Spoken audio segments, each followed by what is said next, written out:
Boa noite, pessoal. Já já a gente começa aqui a nossa live hoje com a doutora Maria Carolina Arbex, geriatra aqui em Araraquara, muito parceira da Casa de Repouso. Como que eu faço pra fazer aquilo? Ela não entrou, Ela já tá aqui, ó. Convidar.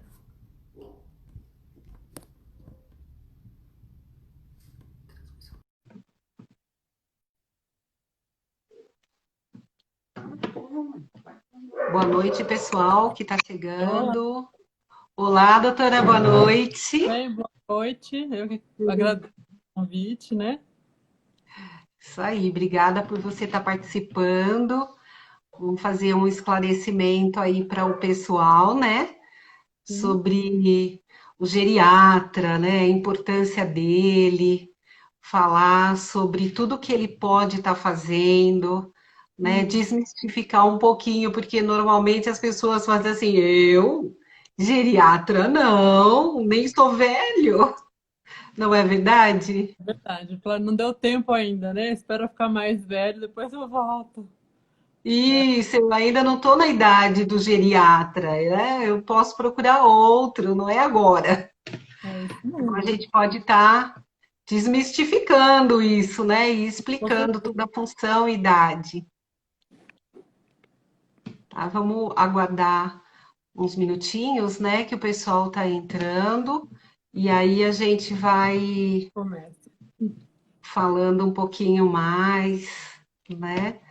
De você, da sua profissão, aonde cabe, né, para gente, cabe na casa de repouso, cabe para nós, né, pessoas. Aqui Sim. é onde a gente consegue. Deu, né? Eu acho, eu acho que já tá bom, né, doutora? Uns 5 minutinhos para o pessoal entrar, né? Aí depois eles vão. Quem chegar depois vai pegando a outra parte, A né? gente vai perguntando, né? A gente acho que a gente Exato, tem uma rotina, mas exatamente. quem quiser conversar, perguntar ao longo, né, da Angélica, da live Isso, também, a gente está aqui também para isso. conversa. Isso, eu vou estar lendo as perguntinhas, né?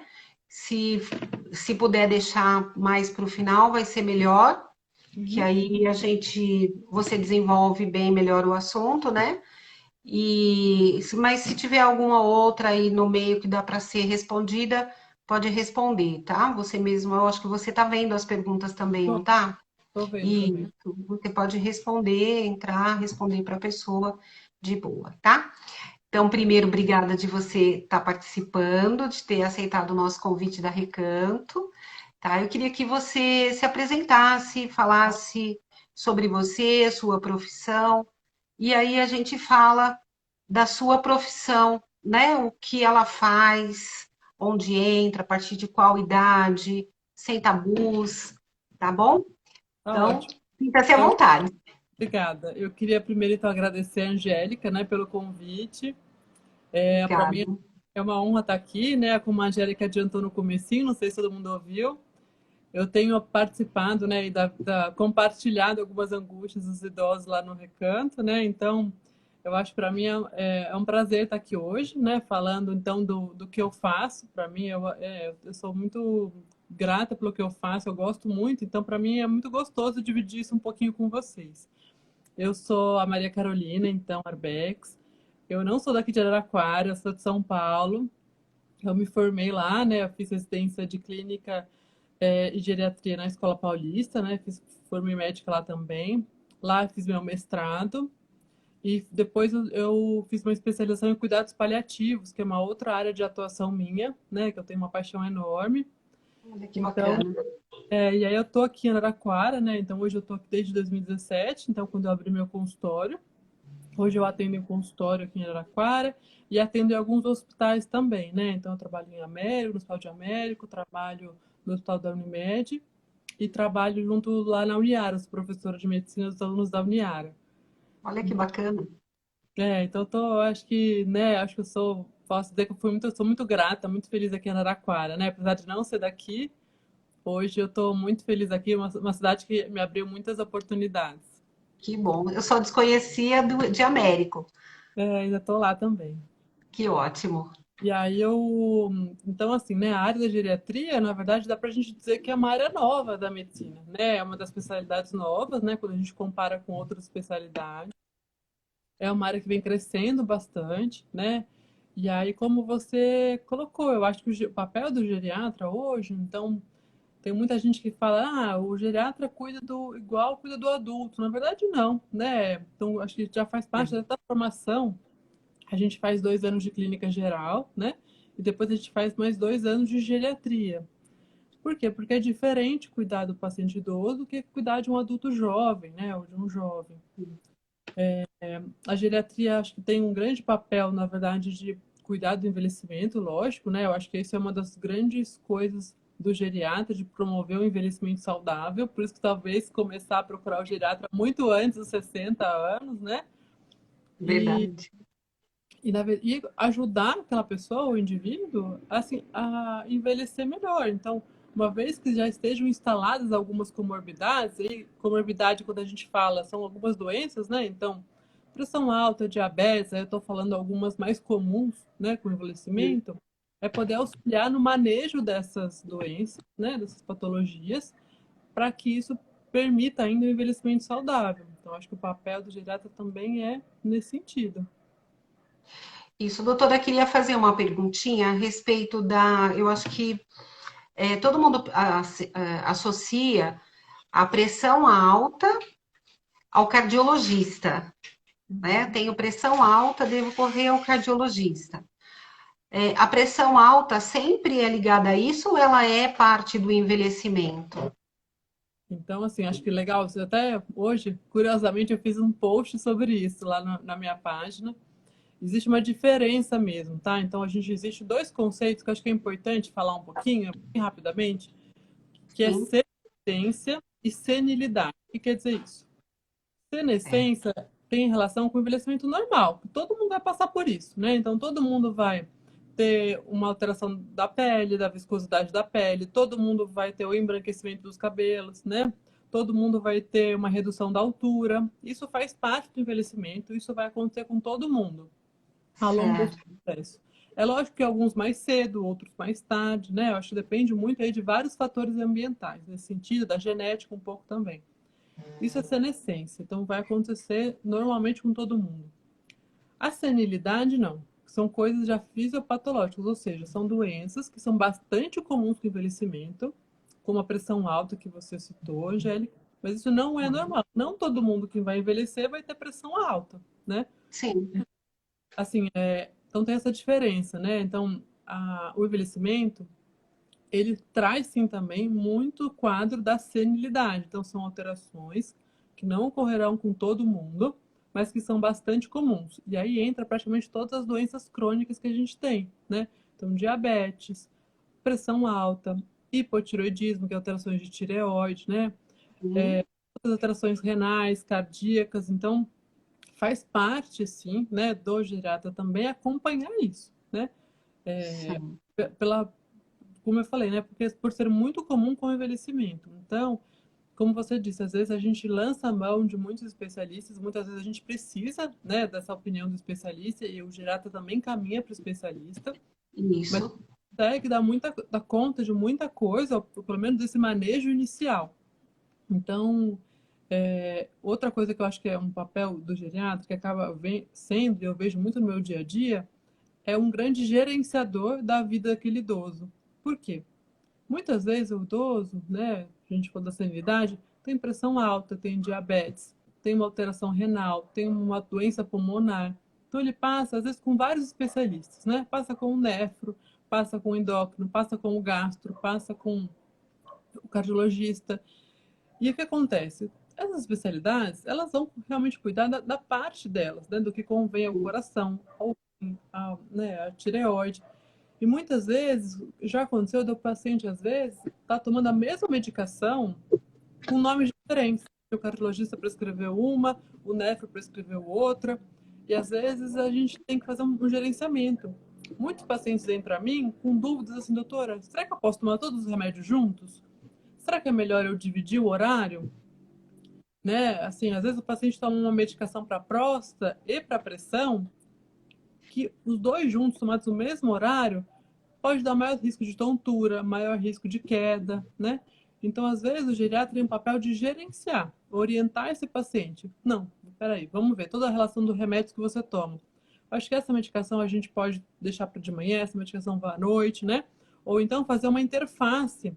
Muitas vezes eu ligo para o médico especialista ou converso, olha, o que o senhor acha para trocar essa medicação junto com o antidepressivo que ele toma? Às vezes pode ter interação, vamos tentar trocar. Existe outra medicação que a gente possa usar no lugar dessa, né? Então, o Sim. papel essa questão do gerenciamento também, né? Eu acho da É verdade. Eu vejo assim lá na casa de repouso que muitos chegam, acho que ela caiu. Muitos chegam com, eu digo, um coquetel de medicamentos, ela caiu, e uma porção de medicamentos juntos. é engraçado que Doutor, você tá acho me que ouvindo? você caiu, Eu tô te não? ouvindo, mas eu Tá não me tô ouvindo? sem imagem, peraí. Eu acho que é aí, eu consigo me ver. É, eu vejo você, mas eu não me vejo mais. Peraí, acho que eu vou entrar de novo, né? Melhor. Será? Pode ser. Onde ela tá? Essa.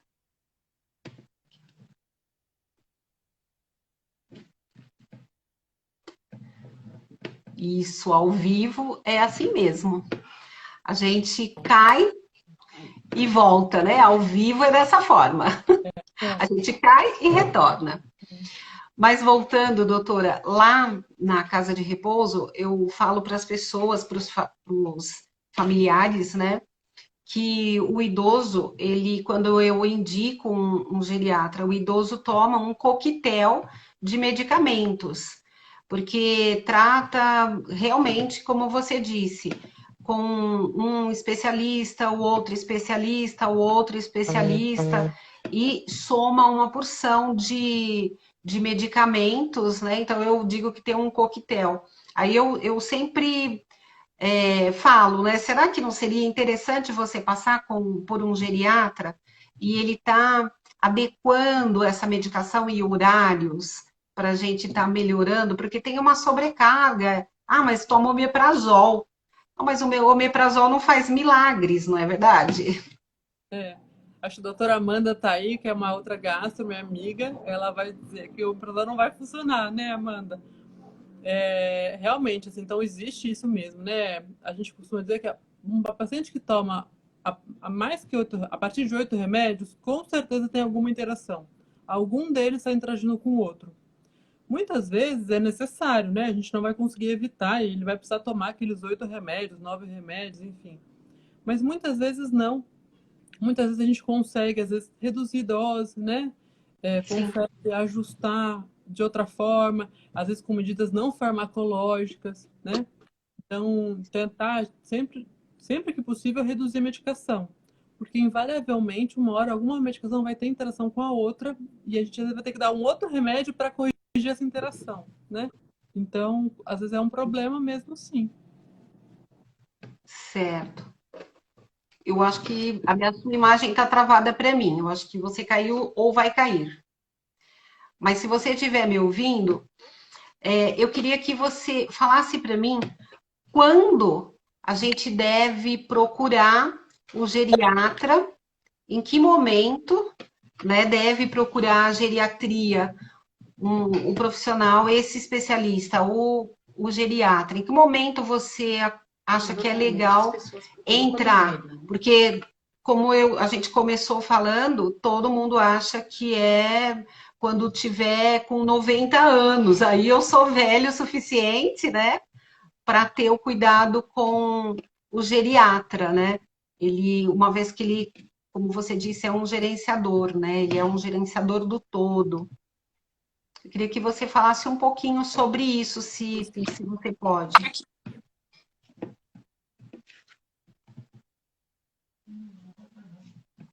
Tá travada a sua imagem para mim. Angélica, Tá travando um pouquinho a sua imagem. tá dando certo, né? Acho que é aqui que tá caindo, né? É. O geriatra, se fosse muito tempo antes, né? Então eu costumo dizer, a partir dos 40 anos, a gente já preventivo. Então, todos os exames que já devem ser feitos a partir dos 40 anos. Então, seria o momento ideal para procurar o médico geriatra já. E agora? Não tem problema. Eu acho que assim, começar, deve procurar. Então, assim, aqueles que têm 70, 80, tem pacientes que chegam no meu consultório pela primeira vez. Ele tá ótimo, ele nunca procurou um médico. 95 anos. Tá ótimo, tudo bem, que bom, né? Que bom que chegou aos 95. Sim. Tudo bem, não precisou procurar nenhum médico, mas nem sempre é assim. Então, o ideal, então, a gente, né, pensando nessa parte preventiva, tá anos, né? Acho que esse é um ponto de partida. Tá. Tá cortando um pouquinho. Se você estiver falando, eu não tô conseguindo te ouvir. Eu acho que a sua conexão tá caindo um pouco. Tá falhando. Isso.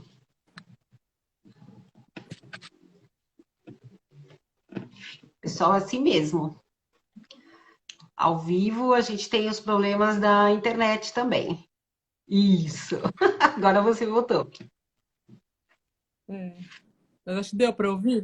Conseguiu falar Deu. tudo? Deu pra, eu acho, acredito que sim. Pelo menos eu cheguei até onde deve. Chegou na pessoa com 95 anos no seu consultório e não teve nada. Que ótimo, né? Mas nem Né? sempre todo mundo vai chegar dessa forma. Entendi. Então, acho que o ideal é começar antes, sim, né? A gente tem que pensar também na parte preventiva. Eu acho que essa pandemia ensinou pra gente isso, né? Acho que essa questão do alarme do idoso, né, com um paciente frágil para o Covid e tudo, a gente começou a repensar um pouco como a gente envelhece, né? Eu acho que um legado um pouco dessa pandemia, né? A gente acho que é isso, um pouco. A gente começou a repensar um pouco como a gente envelhece, o que eu devo fazer para envelhecer melhor. Então, aí fica um recado para todo mundo. Começar a buscar um geriatra ou adotar, eu falo, adotar um geriatra para você, né? Para você começar esse acompanhamento a partir dos seus 40 anos. É verdade. E você falou do Covid, né, e a pandemia e tudo mais que a gente vem passando. Realmente é um momento de novos pensamentos, né, de novas direções também, porque o isolamento fez a gente fazer várias coisas em casa ou procurar ajuda para que se faça em casa, né? Melhore condição, alguma coisa assim. O que você deixaria como dica para as pessoas estarem fazendo, né? Ou aproveitando o Covid para estar repensando, melhorando, inclusive no que tange o cuidado médico, né? Onde você procurar. Falar também que as pessoas às vezes sentem dor, né? Não, mas eu não posso procurar o médico, eu não posso ir ao 24 horas, porque tem o Covid no meio do caminho e acho que não é bom. Eu queria que você comentasse um pouquinho sobre isso. Então, acho que antes de tudo, né, Angélica, assim, não deixem de se cuidar, né? Eu acho que a pandemia está aí, né? A gente está durando mais tempo do que a gente imaginava, né? De quando começou. Se a gente pensar desde março, já são 5, 6 meses, né, de pandemia. Está causando um estresse muito grande, né? Também, Muito além grande. desse repensar.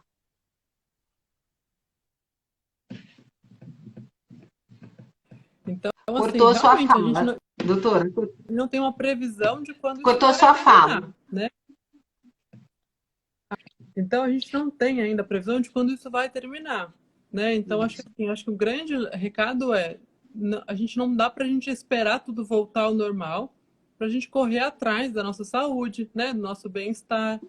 Então, assim, se tem um recado principal continue cuidando de vocês, né? Eu acho que É lógico que o cenário mudou um pouquinho. Antes eu fazia exercício na academia, talvez hoje eu não consiga mais, mas dá para adaptar alguns exercícios em casa, né? Muitos professores estão dando aulas online, tentando fazer algumas orientações. Muitos profissionais estão indo até as casas, né? Assim como o médico está indo até a casa né, do paciente para poder fazer uma avaliação adequada. Então, muita gente se reformulou, se reinventou na pandemia. Então, assim, cuidem, né? Façam, tenham um contato frequente com o seu médico, né? Então, tem algumas doenças que ainda continuam e precisam ser acompanhadas, né? Tem pacientes que estão em tratamento ativo para alguma doença e precisam fazer o retorno ao médico. E não precisa ser o retorno físico, como eu comentei. Muitas vezes o médico, né? Eu aumentei o número de consultas domiciliares nesse período, né? Eu estou indo até os pacientes. E aqueles médicos que estão atendendo no consultório, a gente tem tomado todas as medidas para evitar qualquer tipo de contaminação, né? Hoje já saíram alguns trabalhos que o consultório médico não é o principal local de contaminação, muito pelo contrário, né? Então, eu acho que a gente pode ficar tranquilo nesse sentido. E as outras doenças continuam acontecendo. Então, dores muito importantes, né? Sangramentos, sinais sugestivos de isquemia, de AVC, o paciente deve sim procurar o pronto-socorro, né? Não deve ficar em casa esperando passar, não deve ficar em casa achando que pode não ser nada, né? Acho que essas doenças que eram sinais de alarme, doenças de alarme, devem continuar sendo, né? E só podem ser tratadas no hospital, no ambiente hospitalar, né? Os hospitais também têm que ser preparados para atender esses pacientes com rotinas diferentes, né? Então, pacientes suspeitos ou pacientes que estão com tratamento de Covid, uma ala totalmente diferente. Então, a gente tem uma certa segurança também em como as medicações, né? Então, um recado, né? Tentem manter uma saúde, né, do ponto de vista funcional, mantenha alguma atividade física, mantenha se exercitando, né, de alguma forma, mantenha uma alimentação, né, boa, saudável, tem algum contato social, né? A questão do isolamento social, alguém perguntou um pouquinho aqui sobre o quanto o isolamento pode estar atrapalhando essa questão de saúde mental. Está atrapalhando muito, né? Muito, né? Muito. O fato de você ter um papel na sociedade, na comunidade, né? Então, questão socioafetiva, com a família, com a sua comunidade, com o seu vizinho, com o seu amigo, amiga. Isso é muito importante do ponto de vista do envelhecimento.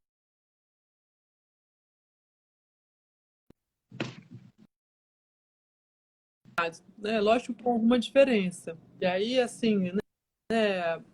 Como fazer isso? Com ligações, manter, né? Liga para o seu familiar, né? Ou aí, os filhos, né? Um recado para os filhos.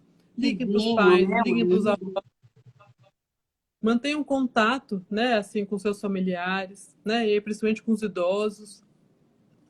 Mantenham alguma relação com seus amigos do baralho, os amigos do tricô, os amigos da igreja, né? Tentem manter as suas reuniões aí de uma forma virtual, de alguma forma. Reserve aquele espaço que você reservava para aula, né? Tenta fazer em casa o que você fazia na aula, né? De repente, eu falo assim, manda foto para amiga do que você fez, né? Na questão da costura, né? Olha, eu fiz isso, estou fazendo aquilo, me dá uma ideia, o que você acha, o que eu posso pôr, né? Eu acho que assim, a gente tem que manter esse contato social é muito importante, né? Eu acho que na pandemia ficou muito claro que a gente não se dá bem vivendo sozinho, né? Tão isolado, não faz bem para nós, né? Verdade. A gente não nasceu para viver isolado, né? A gente Não. precisa do contato, tanto que as pessoas, aonde a gente vai, né, é estranho, principalmente para a gente. O latino aqui, que é muito caliente, né? Ele gosta do abraço, do beijo, do aperto de mão, né? Ele faz falta. Faz falta. E aí esses contatos hoje em dia com a internet, né? Todo mundo tem um celular, todo mundo tem o WhatsApp, então manter essa fala, né? O beijinho, que tem cada dia tem um meme diferente, né? Para estar mandando e dando risadinha, fazendo graça, isso ajuda bastante, né? Doutora, falando assim em isolamento, e ficar em casa, né? Tem muita gente que perdeu o emprego, né? E acabou ficando em casa. Tinha pessoas que talvez cuidassem do seu familiar ou fizesse esse contato e tal, né? O isolamento e a falta de trabalho já causa um estresse. Então, o que você diria assim para eles estarem cuidando desse familiar? Porque ele acaba quando você está dentro de casa e você tem uma pessoa mais idosa, ela, além desse ficar ligando, né? Você acaba perdendo a paciência, né? E falando mais agressivo ou tudo mais. Você tem alguma dica, alguma coisa assim para Então, estar agindo dentro de casa para essa pessoa que está tomando conta desse familiar e que não tem paciência? Travou a sua internet.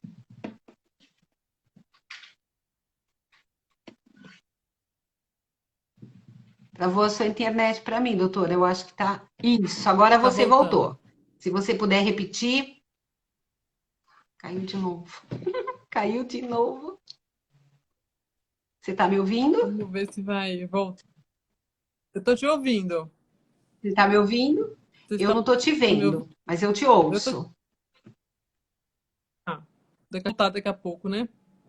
Isso, acredito que sim. Então, com relação ao isolamento, né? Então, assim, acho que o isolamento também forçou ações que a gente não tinha antes, né? Então, familiares começaram a conviver de uma forma muito mais importante que não conviviam antes, né? Então, aí essa questão da paciência, de tudo, né? Pronto, acho que voltou. Agora sim, agora você voltou.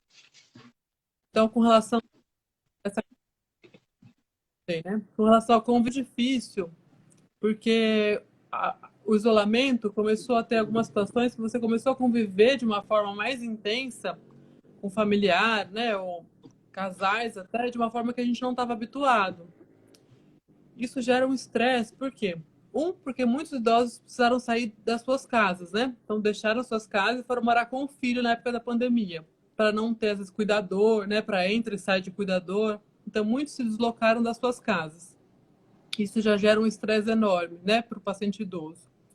Ou, como você mesmo comentou, pessoas que prenderam o emprego acabaram ficando mais dentro de casa e assumiram o papel de cuidar daquele idoso, né? E eles não tinham esse papel, ou muitos filhos, né, falando para mim, doutor, eu nunca tive esse papel, eu não sei o que fazer, eu não sei como agir, né? Muitos pacientes, às vezes, com déficit de memória, então perda de memória, quanto é difícil, às vezes, a alteração do comportamento, né, lidar com isso. Então, assim, não existe uma regra básica, né? Mas o que eu costumo dizer sempre para os pacientes, para os cuidadores ou familiares, é tentar nunca contrariar ou no momento de maior estresse, né? Deixar um pouco para resolver essas coisas num outro momento, né? Propor algumas atividades que possam promover de alguma forma um relaxamento. Então, coisas que envolvem a parte manual, pintura, música, né? Coisas que dão um certo relaxamento mesmo, né? Então, propor para aquele idoso atividades, né? Se ele gosta de desenho, de pintura, propor, ouvir uma música junto, né? Deu uma Então, a gente está no cortadinha. momento de... Então, tentar lembrar ou resgatar momentos felizes daquela momentos bons, às vezes através de álbum de fotografia, né, relembrar algumas situações que trouxeram algum conforto para aquela família, né? Eu acho que isso são algumas das coisas, estratégias que a gente pode usar, tá? Isso. Doutora, a gente tem uma pergunta legalzinha aqui, ó. Como diferenciar a sua especialidade, geriatria, com o clínico geral?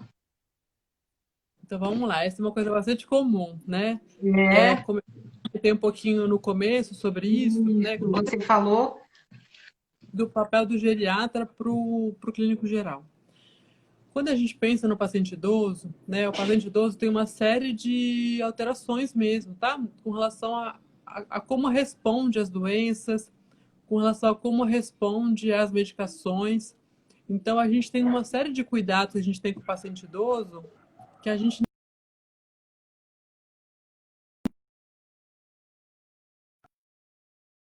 né? E essas peculiaridades, somente o geriatra que consegue fazer, né? Então, assim, não à toa, o geriatra, ele faz 2 anos de clínica médica, de clínica geral, e depois faz 2 anos de especialidade em geriatria, tá? Então, tem algumas particularidades do paciente idoso que o clínico geral, não que ele não saiba atuar, são pitos muito bons, né? Mas são bastante Sim, específicas. Tanto que tem uma definição do Hazard. Hazard um dos grandes estudiosos aí do envelhecimento, que ele fala que o geriatra nada mais que um especialista em sutilezas e complexidades. Complexidades porque o paciente idoso tem uma série de comorbidades associadas. Então, é complexo tratar tudo isso junto. Sutilezas, por quê? Porque tem muita alteração com relação à resposta à medicação, com relação à escolha da melhor terapia, né? Muitas vezes, no paciente idoso, a abordagem, a escolha da medicação é diferente, né? Então, por exemplo, quando a gente vai tratar um Parkinson, né, num paciente de 50 anos, eu vou começar outra medicação. No paciente idoso, é outra medicação diferente, porque a resposta do Parkinson é diferente no paciente idoso, com seus 70 anos, do que do paciente de 50 anos. Então, o tratamento é completamente diferente. O começo do tratamento, pelo menos, né? Então, isso muda bastante, tá?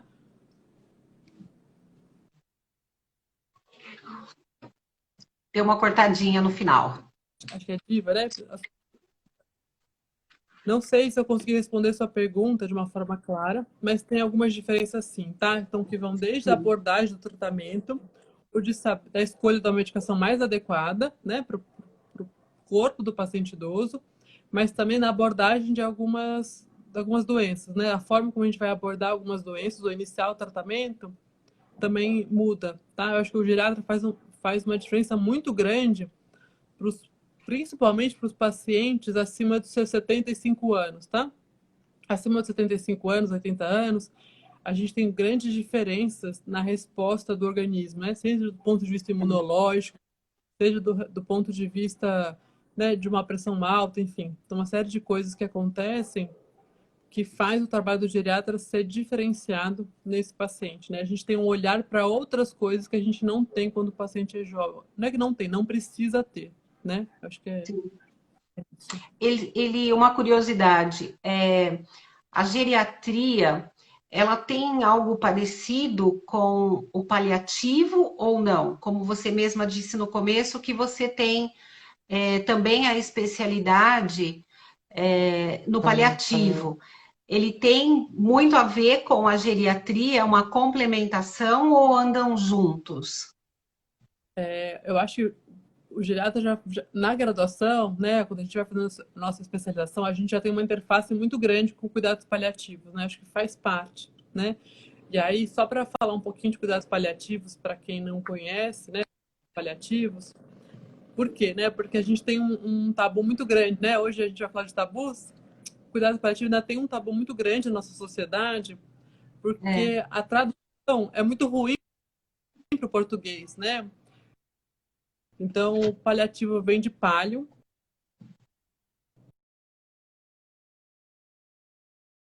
Cortou, doutor.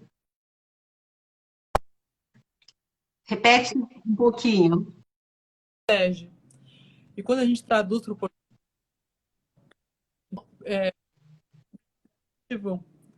tava do lado chamado palio, que quer dizer manto, que cobre, que acolhe. E Tá. quando a gente traduz para o português paliativo, a gente tem aquela sensação de que aquilo que vai fazer, já não tem mais nada para fazer, então vamos tomar uma medida paliativa, né? E é totalmente o contrário do cuidado paliativo, né? O cuidado paliativo é o quê? É você começar um tratamento da AGE, né? Para um paciente que tem doença crônica, uma doença que não tem cura, né? Então é você tratar dimensões daquele paciente. Então, tratar a dimensão social, a dimensão psicológica, a dimensão... Então, no fim, quando a gente pensa em doenças crônicas que não têm cura, entra diversas coisas, né? A gente vem muito aquela ideia do câncer, né? O câncer paliativo, paciente oncológico. Mas, na verdade, não. A atuação do cuidado paliativo é muito além do câncer, né? Então, pacientes que têm alguma doença pulmonar grave, pacientes que têm o coração, uma insuficiência cardíaca, que é um coração um pouco mais fraco, pacientes que têm alguma doença renal, um rim que não funciona muito bem, mas os pacientes merecem sim uma abordagem de cuidados paliativos. E naturalmente essas doenças, né, mais crônicas, são muito comuns no idoso, no paciente idoso, né, durante o envelhecimento. E por isso que tem uma interface muito grande da geriatria com cuidados paliativos. Né? Não à toa, o geriatra acaba lidando um pouco melhor com essas situações, até por conta da finitude. Né? Eu acho que eu tenho uma história muito curiosa, sentido, na minha escolha profissional. Eu gosto sempre de contar para os meus alunos lá da medicina. Quando eu pensei que eu ia fazer geriatria, né, eu falei para meus pais, eu acho que eu vou ser geriatra, eu vou cuidar de pacientes idosos. Aí meu pai, mas geriatra? Mas por quê? Todos os pacientes vão morrer? Eu Eu falei, perguntei desde o início. mas por que se são todos pacientes? Mas quem disse que eu quero deixar todo mundo vivo, né? Lógico que eu quero que todo mundo viva, mas viva muito bem. Eu quero melhorar a qualidade do envelhecimento.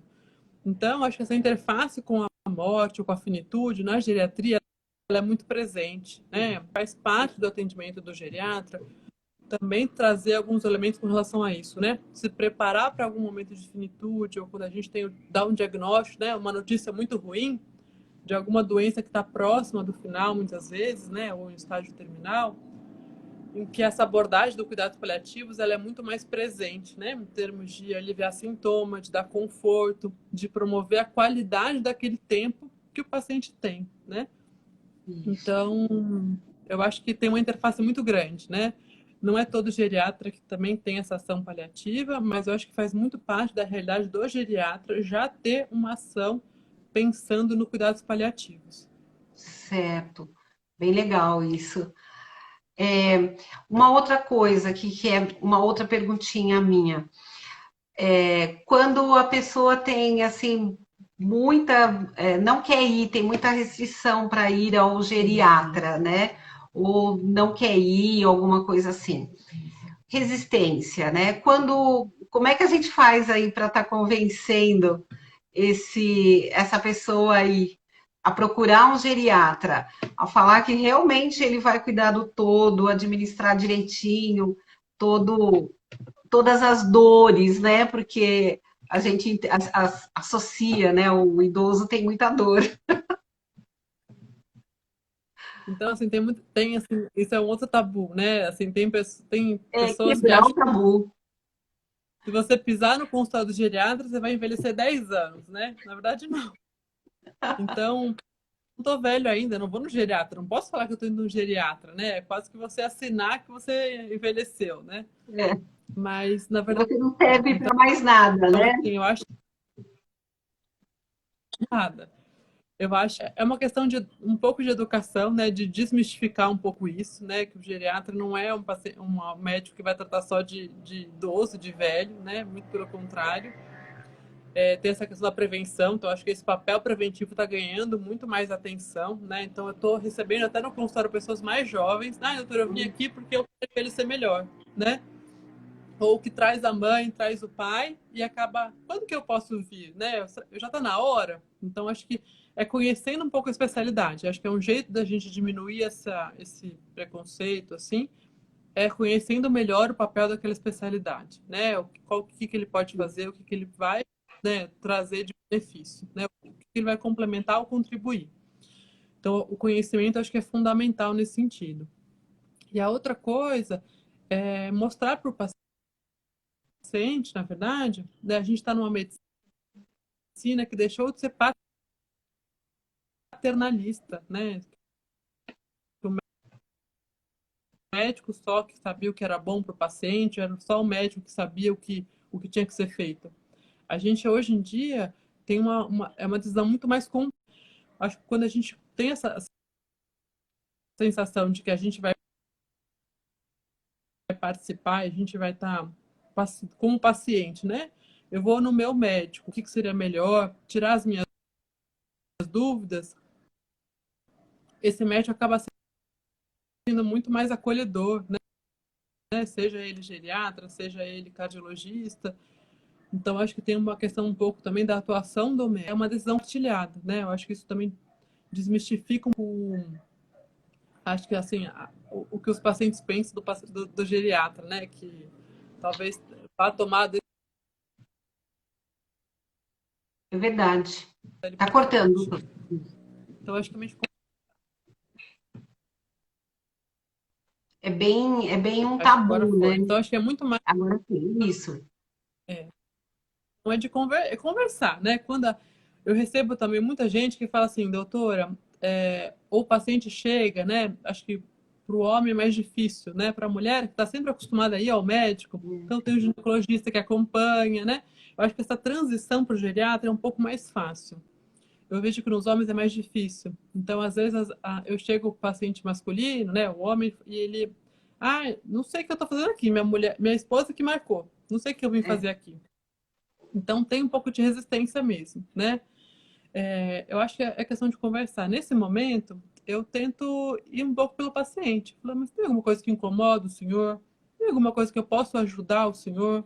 Ou alguma dúvida que o senhor queira perguntar? Né? Eu tento dar um pouco de espaço para aquele paciente comentar. Né? Primeiro de tudo, eu acho que ele tem que ser o foco da consulta, quando é um pouco impositivo. Né? Então, ele vai lá porque a família quer que ele vá, ou né? Porque alguém marcou, às vezes marca sem avisar, né? Não, a gente vai dar uma... claro. E aí ele chega e para no meu consultório, né? Ele fala, mas o que você está fazendo aqui? Então, acho que é tentar acolher esse paciente no primeiro momento. E perguntar por que essa dificuldade, né, de ir ao médico? É o medo? É receio? Né? Do que o senhor tem algum medo? Né? Eu gosto muito de tentar entender o que o paciente traz, porque às vezes ele cria alguns fantasmas mesmo, né? Algumas preocupações que são irreais, né? E Isso. que deixar claro para ele que eu não vou fazer nada que ele não queira, né? Quem tem autonomia para aquele tratamento é ele. Então, se ele não Sim. quiser neste momento fazer o exame, ou neste momento começar a medicação que a família acha que precisa começar, é um trabalho de tentar mostrar para ele que nada do que ele não queira vai ser feito, né? E que a gente vai estar junto e pronto. Certo. Ele precisa entender, né? O paciente ele precisa entender que tudo que ele sente de dor ou qualquer outra mal-estar, né? Ele precisa de um acompanhamento. E isso não significa que ele indo ao médico, o médico vai dar um monte de, né, que eles falam assim, vou tomar um monte de remédio, porque o médico vai achar que eu tenho um monte de doença e eu tomei um remedinho, pronto, vai desencadear o resto. Né? Normalmente é isso que o pessoal, os homens mais, né, tem essa resistência de estar procura quem no fim das contas eles acabam achando pensando assim, quem procura, né, vê quem vai ao médico, toma um remedinho, acha outra doença. E aí quando você vai tratar de verdade, o negócio já está bem mais extenso do que um simples remedinho, né, de nada. Às vezes, como a gente costuma brincar, uma losartana já não vai fazer efeito, né? Um remédio de pressão não faz mais efeito, ele já está bem maior do que isso. É isso. Mas é isso mesmo. E eu acho que tem a questão, você falou um pouco da medicação, né? Da dor, né? A gente começou a citar um pouquinho a dor. Isso. Está cortando a sua fala, doutora.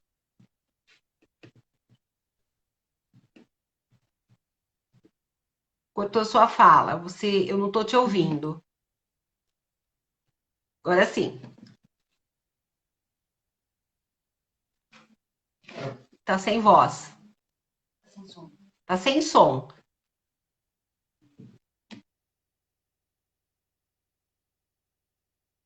Não estou conseguindo te ouvir. É.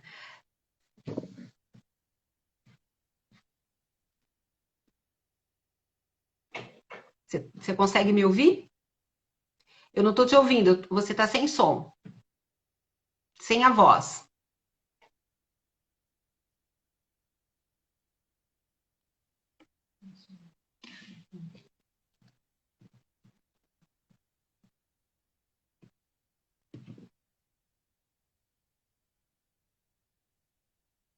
Eu consigo te ver, mas eu não consigo te ouvir.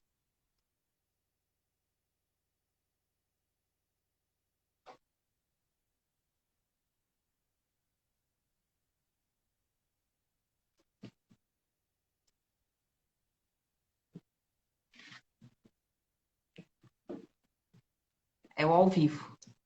Você continua sem voz. É o ao vivo. Acho que ela.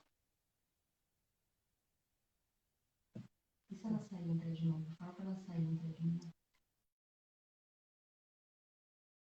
E entrar de novo. Vai. Pessoal, desculpa, mas o ao vivo é assim mesmo. A gente tem os probleminhas aí de probleminhas de conexão, e aí a gente vai e volta.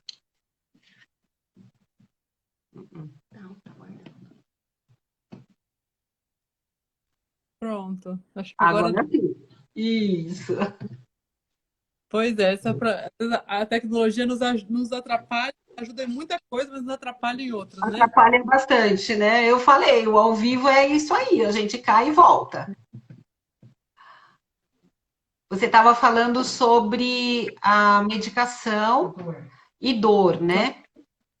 Isso é uma coisa muito frequente, né? Então, muitos pacientes têm medo de começar de ir ao médico realmente também, e começar algum remédio e ficar dependente do remédio, né? Então, acho que um dos medos também relacionados aí não, se eu vou ter que tomar um remédio, eu vou ficar dependente, isso é muito comum na dor, né? Então, não vou tomar remédio para dor, porque senão eu vou ficar dependente, ou quando eu tiver uma dor mais forte, não vou ter mais opção de tratamento. E aí eu tento falar que não, né? Hoje a gente tem um arsenal muito grande para tratar a dor, né? Já que algo muito frequente também. E que não existe isso, né? De ficar, né? Quando bem aplicado o tratamento, bem orientado, não tem essa questão de dependência, né? Isso não existe. Então dá para ficar bem tranquilo. Nem sempre o remédio é para sempre, né? Ele Nem se pode ser por algum tem um período e ser suspenso sem tudo bem, problema nenhum, sem sem problema dependência nenhuma, né? sem Isso é dependência. muito bacana. Doutora, eu estou olhando aqui que nós estamos a 10 minutos para cair, porque o Instagram, ele é bastante educado. Quando der o tempo, ele derruba a gente sem falar tchau, sem nada. É. Então, eu não sei se alguém quer fazer alguma pergunta a mais aí, eu pelo menos não vi nenhuma, tá? Como que é a pergunta, Lu? E se você tem um comentário a mais, alguma coisa. Você acha que dor é comum? Eu acho que Só uma coisinha que eu vou me só. veio. A dor, as pessoas sentirem dor e acham que é comum. A dor, ela não é comum, né? A dor, ela identifica alguma coisa que está acontecendo errado. É certo esse meu pensamento? Sua internet está caindo de novo.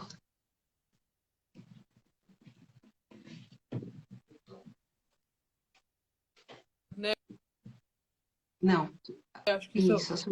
Vamos falar disso um pouquinho. A dor não Você é conseguiu do me ouvir? envelhecimento. Então, não é Você tão conseguiu me ouvir?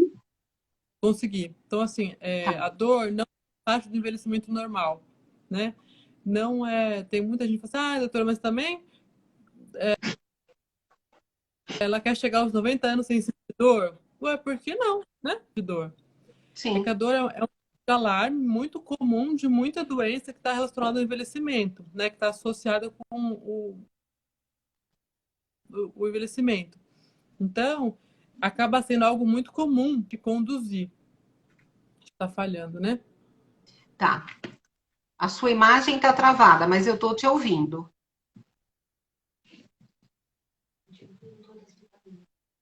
Não.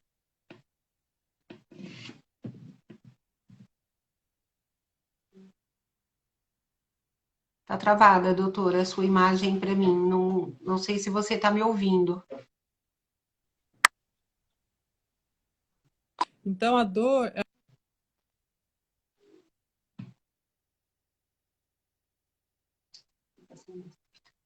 Tá sem voz, eu não estou conseguindo te ouvir.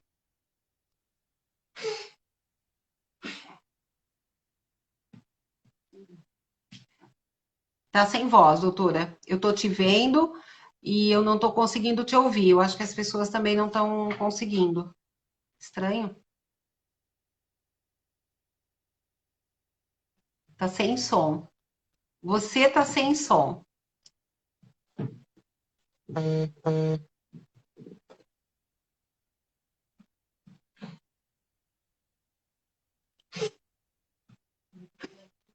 É.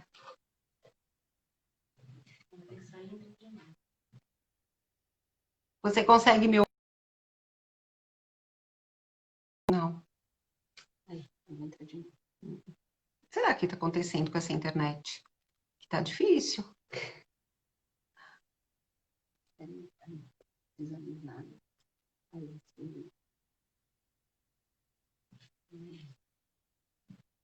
Qualquer coisa precisa falar mais, é só entrar de novo, fazer uma gente. Mas, Pronto. agora sim. Ai, gente, que ruim, né? Mas então, deixa eu Faz finalizar parte. do tempo, né? Então, a dor não é algo comum, ela é um sinal de alarme para alguma coisa de fato, né? E essa coisa não precisa ser só física, ela pode ser também da ponto de vista emocional, né? Muitas vezes é um sinal de que quando a gente não está bem emocionalmente, a gente tem uma exacerbação da dor, uma alteração da percepção da nossa dor.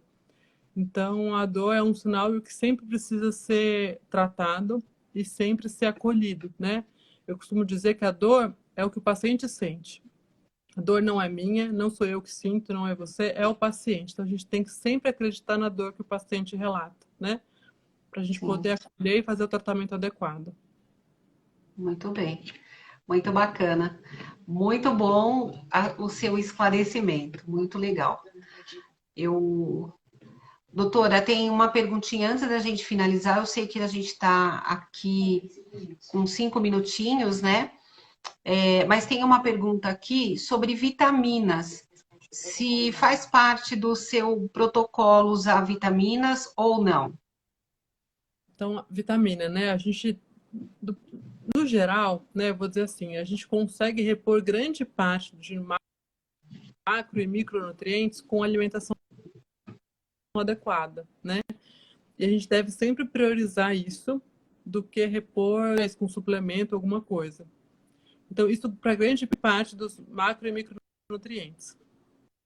Algumas vitaminas, de fato, são mais difíceis, né? Então, por exemplo, a vitamina D, né?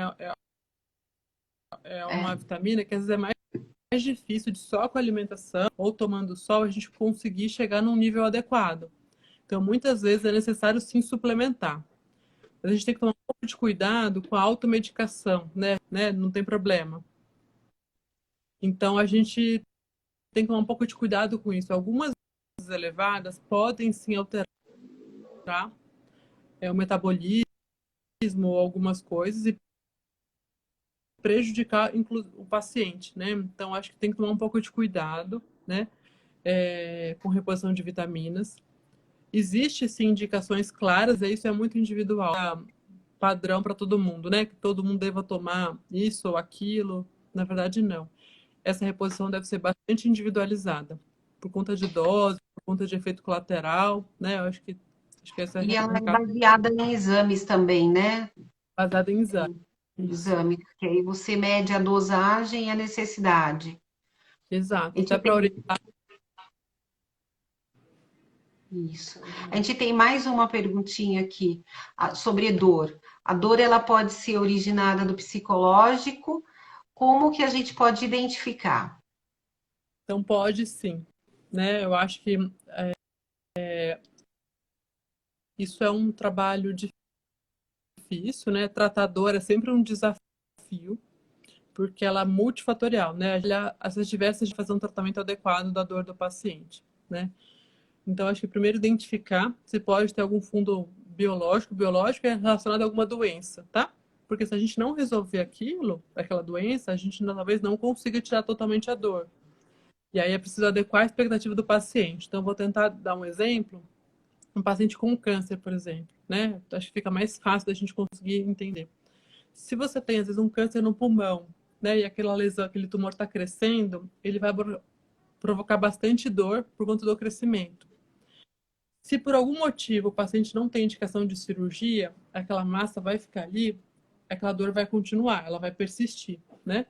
E a gente precisa, então, tentar adequar a expectativa daquele paciente. Melhorar, talvez eu não consiga tirar totalmente a dor, mas eu com certeza consigo deixar aquela dor mais leve, né? Não atrapalhar tanto aquele momento.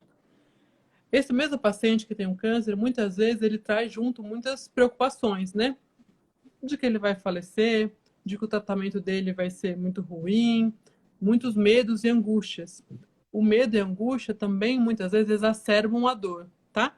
Então, nesse paciente, se a gente não tratar a parte emocional, eu nunca vou conseguir tratar a dor dele, porque a dor não é só física, né? Nesse paciente. Tem toda uma carga emocional importante. Então, se eu não usar alguma medicação para isso, vou tratar de forma adequada, tá? Existem dores que venham só do psicológico? Sim. Faz parte da investigação. Um paciente que tem uma dor, né, de barriga ou uma dor, e aí por dor de cabeça, eu preciso ver se não tem nenhum sinal de Alzheimer, se tem indicação de fazer algum exame, né? Uma tomografia da cabeça, ou um exame abdominal, um ultrassom, uma tomografia. Se isso me leva a pensar que possa ter alguma coisa orgânica por trás. Se os exames eram todos normais, a gente atribui sim ao fator psicológico, né? Então pode sim uma dor ser totalmente do ponto de vista de origem psicológica. E aí a gente precisa tratar, na verdade, a parte psicológica, que muito provavelmente vai cursar com um bom controle da dor, né? Então pode sim, né, Tatiana, né? Respondendo sua pergunta. Tatiana perguntou isso. Pode ser isso mesmo. Doutora, a gente vai cair. Eu quero te agradecer. Espero que tenha sido esclarecedor, né? Que as pessoas entenderam, né, a diferença, como o geriatra pode estar participando da sua vida desde muito cedo, melhorando muito a dor e também compreendendo, né, fazendo o papel também de entender de onde vem a dor, um pouquinho do psicólogo, né? Então, eu queria te agradecer imensamente por você ter participado, ter aceitado o convite, e gostaria que você deixasse o seu contato, o seu endereço, onde você atende, aqui em Araraquara, em Américo, como entrar em contato contigo, tá bom? Então, eu que agradeço, queria agradecer a Angélica pelo convite, né? Eu acho que para mim é uma honra estar aqui, eu gosto muito, né, do que eu faço, então é muito gostoso dividir essas coisas, essas histórias, né, com vocês. Eu Obrigada. atuo Muito no obrigada. consultório, né? Eu tenho um consultório aqui em Araraquara. Tem uma página no Instagram também que eu comecei há pouco tempo, até uma página profissional. Vou tentar trazer alguns conteúdos legais do ponto de vista, né, do envelhecimento, da geriatria e de cuidados paliativos, que é minha outra área de atuação, né? Então, para quem quiser me seguir, vou ficar super contente, né? O meu Instagram é esse que vocês estão vendo aí, doutora Maria Carolina